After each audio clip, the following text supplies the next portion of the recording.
Защо сме се събрали тук? Аз съм на 36 години, роден съм 87 година и през тези 30, почти 7 години единственият ми спомен от България е само разруха.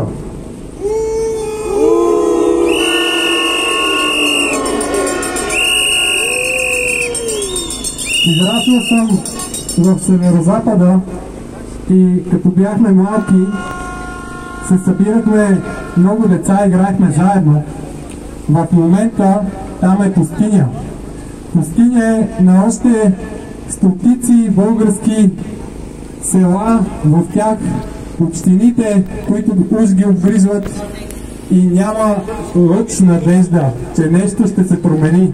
Вече 36 години.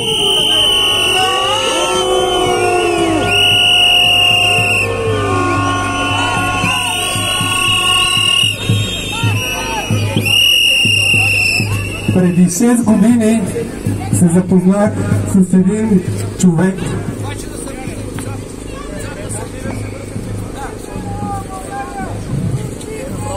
който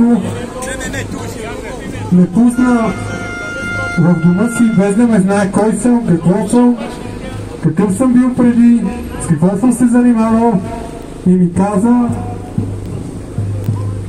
че от тук нататък само единствено от нас зависи, ако искаме да направим нещо, да започнем да го правиме и да даваме сърцето и душата си за това в България да има поне едно място, което да бъде за пример, който липсва на 6 милиона българи и още не знам колко в чужбина, че нещата могат да се случват.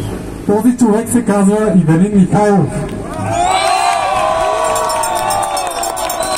И минали сме през много битки, нападки от вестници, медии, капитал,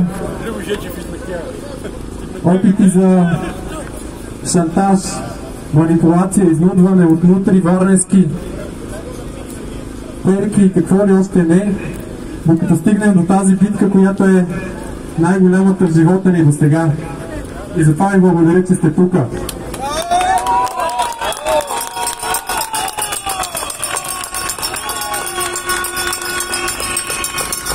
Сега вътре заседава една комисия, която ние държиме да ни отговори на един въпрос. И този въпрос е: чии интереси защитава тя?